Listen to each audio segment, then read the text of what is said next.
Bathurst, and he's been the envy of all of us because Allan's been able to test all of the leading cars in the lead-up days to the race. Test number 1 was on one of the mobile Commodores.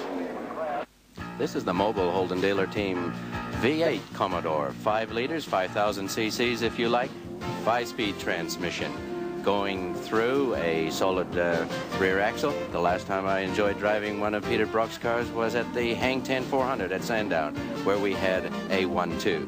Unfortunately, Peter was in front and I was in second spot. Today I've got the car to my own and I'm looking forward to a lap around Mount Panorama. The first surge of power up the mountain straight or into the cutting was very impressive. Here we go into BP cutting.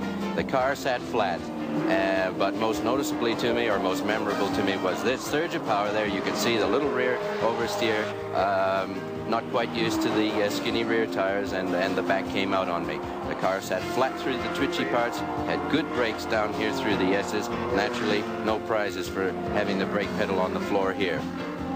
Good and solid under brakes coming down the end of Conrod onto pit straight. Again, I had to get used to just feeding the car into the corner and powering on a little bit on the easy side. You couldn't just hit the V8, you couldn't hit the gas pedal and get all that V8 power going out in one shot, or you'd have an instant spin.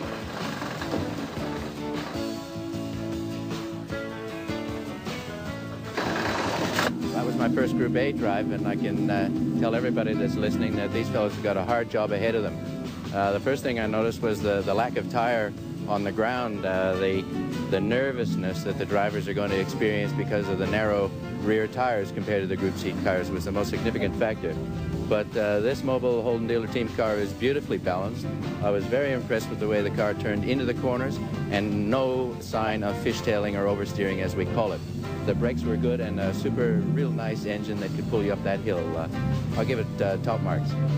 Allan Moffat evaluates the mobile Commodore, sitting in the V8 Holden front runner, but he's of course sat in quite a few of the other leading cars over the last